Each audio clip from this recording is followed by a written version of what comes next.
dari penonton. Itu mungkin mau siapa Mas Yogi dulu menceritakan konsepnya gimana sih Mas? Jadi memang itu kan lagu yang dibuat secara spontan di konser seperti ini. Oh apa sih Pak? Nggak tahu. Oh Jadi ya. yang dibuat secara mendadak saat itu juga.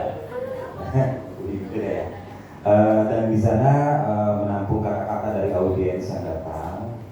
Lalu juga ada tema not yang juga diminta dari penonton. Dan waktu kita cuma sedikit aja karena harus ada 2 versi yang dibuat saat itu, yaitu di panggung oleh Ziva, di backstage oleh Arsi.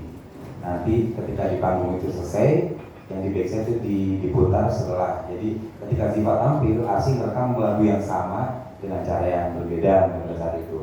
Jadi memang pada saat itu kita akan menyiapkan kalau nanti ditampilkan bentuknya duet. Jadi di situ ada Arsi dan Ziva dan jelas pada saat itu sebenarnya ketika membuat lagu dalam kondisi seperti yang kita dengarkan malam itu bisa bagus, bisa gagal sih. Karena kan semuanya serba dengan waktu yang tergesa-gesa, di bawah harus di baju, lalu juga ada kira-kira apa ya progresi chord, chordnya ya, jalur chordnya atau harmoninya yang kira-kira membuat punya ciri khas. Nah di situ ada banyak penyanyi sebenarnya, tapi kenapa saya pilih Ziva dan Arsi karena dua-duanya mungkin biasa menulis lagu, mengkompos, jadi saya tidak gambling dengan penyanyi yang jarang menulis lagu, sehingga dengan kecepatan tinggi Ziva bisa menangkapnya, begitu juga dengan Arsi. Karena kata-katanya juga sebenarnya agak maksa ya, waktu ada selain hujan apa sih? Ada bahkan kalau saya ada 4 ya kata-katanya. Iya, kan? iya. Apa aja berarti sama dengan Ziva masih ingat nggak? Hujan, pedih ya, terus ada haus, Ada haus. satu lagi tidur. Tidur. Ada tidur, haus, hujan, dimana jadi lagu yang romantis dari situ gitu, dengan melodi yang diberikan temanya oleh para audiens yang datang. Dan alhamdulillah saat itu akhirnya Arsi bisa berhasil tugasnya di belakang panggung dan Ziva berhasil memukau yang hadir semua 5.000 orang yang ada di sana, dan ya sangat impresif dan saya senang banget. Jadi oleh tampilan ini juga di aransemen di lagu ini kita mencoba menampilkan awalnya itu sama persis seperti yang ada di konsep tersebut ya, ketika Ziva menyanyikannya. Nah di belakangnya kita buat suasana yang sangat berbeda karena saya tahu ciri khasnya Ziva seperti apa, Arsi seperti apa. Jadi kita buat kejutan-kejutan dalam pola aransemen yang mungkin nanti bisa dengar sendiri. Jadi gimana secara staccato, bagaimana cara mengisi vokalnya, saut-sautannya antara Arsi dan Ziva.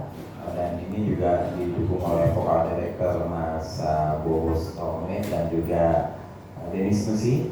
Jadi duet yang saya bentuk untuk karya-karya yang sangat terancak dan luar biasanya. Ini juga waktunya juga tidak memakan waktu lama, cuma mungkin jadwal rilis itu kadang sudah ditanyakan oleh banyak fans yang nanya kapan sih rilisnya, memang semuanya sudah diatur sama Universal karena memang ada agar tidak mengganggu kesibukannya Ziva, Arsi atau juga program-program yang sudah disusun oleh Universal. Jadi hari ini saya bersyukur sekali bisa kita merilis hujan dalam kondisi yang sesuai karena kita sering hujan sekarang.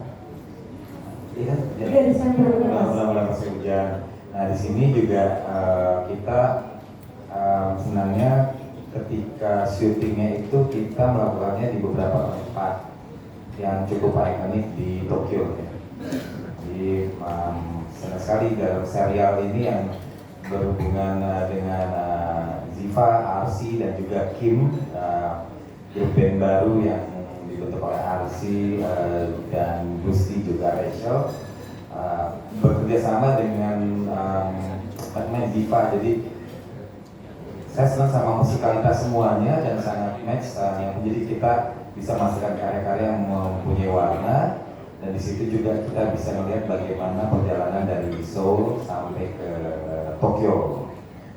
Dan mungkin kalau saya mungkin sedikit lagi mencerita ada hal yang menarik di sana. Sejujurnya kenapa kita, kalau saya pribadi dan mungkin Aksi juga sering membahas bahwa kita sangat mengagumi pada apa ya namanya Ziva Magnolianya, anak sayanganku, apa namanya, kemampuannya yang sangat luar biasa, tapi juga dia sejak awal bertemu sampai sekarang tidak ada perubahan berarti dari gestur, lalu juga dengan popularitas yang dia raih sekarang, keberhasilan yang diraih dengan berbagai karya-karyanya yang dimiliki oleh Ziva.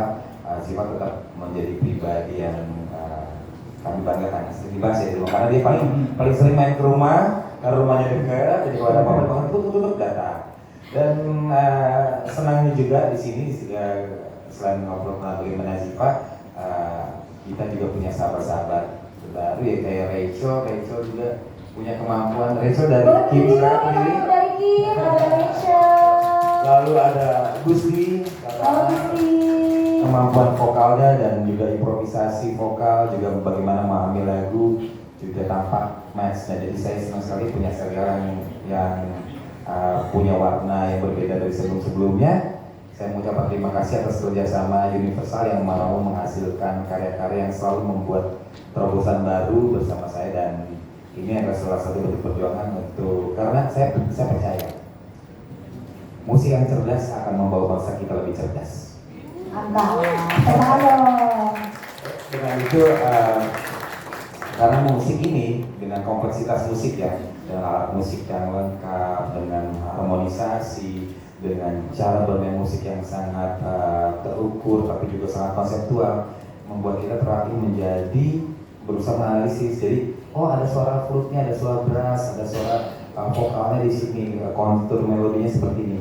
Jadi kita dengan terbiasa mendengarkan musik yang berkualitas akan terlahir bangsa yang cerdas dan terbiasa melihat sebuah perbedaan, melihat warna-warni yang berbeda, nggak apa-apa. Berbeda pilihan presiden, nggak apa-apa ya. Kita yang paling penting kita tetap cinta, tetap berbuat sesuatu untuk negeri kita ini. Dan saya senang di bulan Desember ini, ketika orang mulai ramai agak panas-panas, hujan mulai datang, dan kita bisa melaksanakan karya hujan moga-moga mendamaikan, mengademkan, membuat cita yang besar buat negeri ini. Saya terima kasih. Berdoa udah kita sama banyak orang. Pasti mungkin mau. Yang pasti itu kan udah dari awal pas waktu bulan Mei ya. Gak lama dari itu langsung banyak yang cover itu sih. Kaget sih, maksudnya kayak senang sekali, antusias dan rasanya teman-teman langsung bikin cover kayak gitu-gitu sih. Wah, aku sih kayak gitu. Ya. Betul, apalagi juga konsisten. Konsistennya tuh dari awal lagu dadangan itu dinyanyiin di panggung konser Mas Syofi sampai saat ini nih, kalau misalnya aku suka live gitu, pasti kapan hujan rilis gitu. Bener-bener selalu nggak pernah absen gitu, pasti selalu ada kapan hujan rilis gitu. Tagi-tagi banget. Aduh, aku juga jadi nggak sabar karena kan mungkin udah tagi-tagi tapi masih sama Ziva dari sesuai lain sering berjalannya waktu, dan berarti kurang lebih sekitar 6 bulan kemudian di Desember akhirnya kita akan rilis ya lagu hujan itu. Nah, kalau yang menarik nih tadi kan untuk MV gitu ya, kalian syutingnya ada yang di Korea sama ada yang di Jepang. Ini boleh dong cerita juga syutingnya Ziva sama Ashi gimana sih keseluruhan syuting di Jepang? Kita lebih kayak liburan sih ya, seru-seruan. Kayak aku selalu seneng banget sih kalau ada project Editus series ini.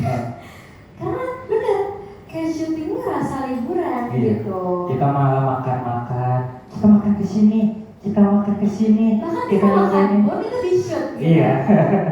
Gitu loh, jadi kayak nggak berasa kerja. Kerja tuh, bikin MV maksudnya. Jadi syuting MV-nya tuh berasa fun banget semuanya ya. Meskipun lagunya nggak tahu nih kalau menurut teman-teman gimana, apakah lebih ke lagu yang lagi gloomy gitu, atau mungkin emang yang vibe-nya bahagia-bahagia aja meskipun kondisi hati gak ada yang tahu gitu ya. Nah, ini aku mau tanya nih sama Arsy sih, ada part lirik kan hujan itu tuh kayak iris gitu tulis menghapus ya. Tapi ada lirik yang justru bunyinya tak lagi menghapuskan rindu ini. Memang ceritanya tuh tentang apa sih, cinta yang sebesar apa dari satu orang ke orang lain? Ya, bicara cinta tentu ya kita nggak ada yang tahu kan seberapa besar cinta kita. Saking kita cintanya, ya gitu. Ya sebuah rindu itu tidak bisa menghapuskan kayak gitu. Jadi sebenarnya lebih kayak begitu sih, dan ada kelanjutannya juga yang nanti yang mungkin pada saat rilis boleh didengar juga bagian bridge-nya, bagian baiknya, ada makna-makna yang lain juga yang dijelaskan di situ. Pinter ngomong juga ya kayak bapaknya ya. Asik itu udah buat enak ya, ya. Buat tidak jauh dari pohonnya. Gitu. Kan, tapi aku mau cerita sedikit ya melengkapi Arsik. Hujan itu memang sangat inspiratif ya. Dan kalau saya kalau teman-teman sempat lihat tanya caption-captionnya ya, yang ada di Arsik, yang di Siva, dan di aku, kalau nggak salah di tulisannya di partnya Arsik itu nggak ngomong soal hujan ya, tapi tentang mendung ya. Iya. Kata-katanya gini, mendung tak akan keliru, bukan rindu bila tak pernah mau. Iya. Lalu kalau dibagikan aku, rindu itu tidak pernah berat, karena tidak pernah ada cinta tanpa sebuah rindu di dalamnya. Jadi kalau ada yang bilang rindu itu berat, itu bilang. Tapi kalau saya enggak, karena benar kalau kita jatuh cinta pada seseorang, tidak akan ada yang pernah berat untuk cintanya kita. Betul sekali. Oh.